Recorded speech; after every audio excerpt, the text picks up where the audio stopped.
দীর্ঘ লড়াইয়ের পর বার্মিংহাম সিটি কাউন্সিলের প্রায় ৬,০০০ নারী কর্মী তাদের বৈষম্যহীন বেতনের দাবি নিয়ে একটি সমঝোতায় পৌঁছেছেন।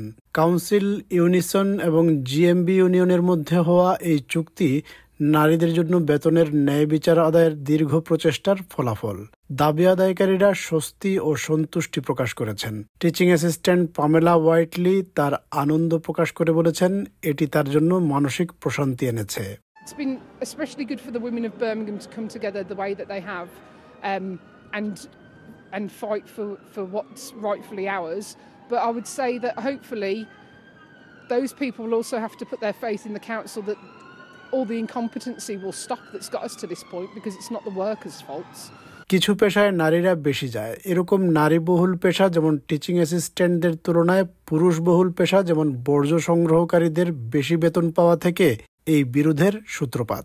I spoke to one of the women who was part of a much earlier equal pay claim more than a decade ago, and then realised she still wasn't being paid fairly and was part of today's settlement as well, which just shows how long this has been going on. 2012 সালে supreme কোর্টের একটি গুরুত্বপূর্ণ রায়ের পর বৈষম্যহীন বেতনের দাবি মেটাতে বার্মিংহাম সিটি কাউন্সিল কর্মীদের মধ্যে 1.1 বিলিয়ন পাউন্ড পরিশোধ করতে বাধ্য হয়েছে। নারীদের বৈষম্যহীন বেতনের দাবি বার্মিংহাম সিটি কাউন্সিলকে আর্থিক সংকটে ফেলে দেয়, যা গত বছর কার্যত তাদের দেউলিয়া অবস্থায় নিয়ে যায়। দাবি পূরণে কাউন্সিলের চলমান বাজেটকে কাটছাঁট এবং সম্পত্তি বিক্রির প্রয়োজন রয়েছে, বিশেষ করে 1 বিলিয়ন পাউন্ড সরকারি ঋণ পরিশোধের জন্য। ভবিষ্যতে এ ধরনের বেতন বৈষম্য প্রতিরোধে আরও ব্যাপক ব্যবস্থা প্রয়োজন হতে পারে, তবে আপাতত এই সমাধান ক্ষতিগ্রস্ত নারীদের জন্য বেতন সমতা সৃষ্টিতে একটি বড় অগ্রগতি সৃষ্টি করেছে।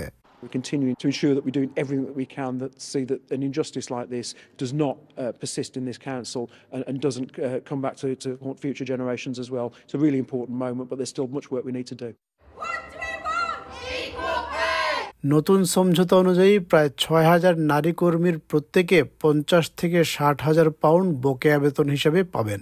17 ডিসেম্বর বার্মিংহাম সিটি কাউন্সিল আনুষ্ঠানিকভাবে এই চুক্তি অনুমোদন করবে।